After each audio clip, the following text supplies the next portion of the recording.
बलराम हा बलवान चैप्टर 4 बड़े भाई की लौ पकड़ the iron grip of the Elder. नमस्कार दोस्तों, स्वागत है बलराम हा बलवान के चौथे अध्याय में। पिछले अध्याय में बलराम, कृष्ण, राधा और अयन ने निषिद्ध उपवन का रहस्य देखा। बलराम को एक दिव्य संकेत भी मिला, लेकिन अब भी वे उसके अर्थ को नहीं समझ पाए थे। अगली सुबह व्रज की धरती पर सब कुछ सामान्य था। हरे भरे मैदानों में गायें चर रही थीं, बच्चे हंसते खेलते यमुना के किनारे घूम रहे थे। बलराम सबसे आगे चल रहे थे। कृष्ण हमेशा की तरह मुस्कुरा रहे थे। राधा फूल चुन रही थीं। अयन अपने हाथ में लकड़ी का डंडा लिए सबकी रक्षा करने का नाटक कर रहा था। अचानक एक बछड़ा जंगल की ओर भाग गया। उसे बचाने के लिए सभी बच्चे उसके पीछे दौड़े, लेकिन जैसे ही वे जंगल के अंदर पहुंचे, उनकी खुशी डर में बदल गई। उनके सामने एक विशाल जंगली सूअर खड़ा था। उसके लंबे नुकीले दांत थे और उसकी आंखों में क्रोध भरा हुआ था। बछड़ा डर के मारे एक चट्टान के पास सिमट गया। राधा तुरंत छोटे बच्चों को अपने पीछे कर लेती है। अयन साहस दिखाते हुए आगे बढ़ता है।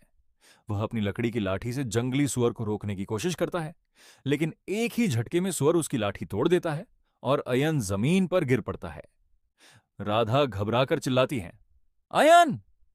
तभी बलराम आगे बढ़ते हैं। उनके चेहरे पर डर नहीं, केवल शांत आत्मविश्वास होता है। वे कहते हैं, जब तक मैं यहां हूं कोई किसी को नुकसान नहीं पहुंचा सकता। जंगली सुअर पूरी ताकत से बलराम की ओर दौड़ता है, लेकिन अंतिम क्षण में बलराम उसके दोनों दांत पकड़ लेते हैं। पूरा जंगल उस टक्कर से कांप उठता है। सुअर अपनी पूरी शक्ति लगा देता है, लेकिन बलराम एक कदम भी पीछे नहीं हटते। कुछ क्षणों के लिए उनके शरीर के चारों ओर एक हल्की सफेद आभा दिखाई देती है। धीरे धीरे बलराम अपनी शक्ति से उस विशाल सूअर को पीछे धकेल देते हैं, फिर उसे दूर खुले मैदान की ओर फेंक देते हैं। जंगली सूअर कुछ पल बलराम को देखता है, मानो वह समझ गया हो कि उसके सामने कोई साधारण बालक नहीं बल्कि एक दिव्य रक्षक खड़ा है। वह जंगल की ओर भाग जाता है। सभी बच्चे राहत की सांस लेते हैं। बछड़ा सुरक्षित अपनी मां के पास लौट जाता है। अयन उठकर बलराम के पास आता है। वह मुस्कुराते हुए कहता है, आज अगर तुम नहीं होते तो हम सब खतरे में पड़ जाते। राधा भी बलराम की ओर देखकर कहती हैं, तुम सचमुच व्रज के रक्षक हो।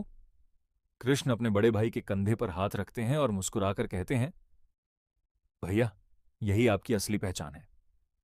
शाम को जब सभी गांव लौटते हैं, लोग बलराम के साहस की चर्चा करते हैं, लेकिन उसी समय दूर मथुरा में कंस के महल में एक नया षड्यंत्र रचा जा रहा था।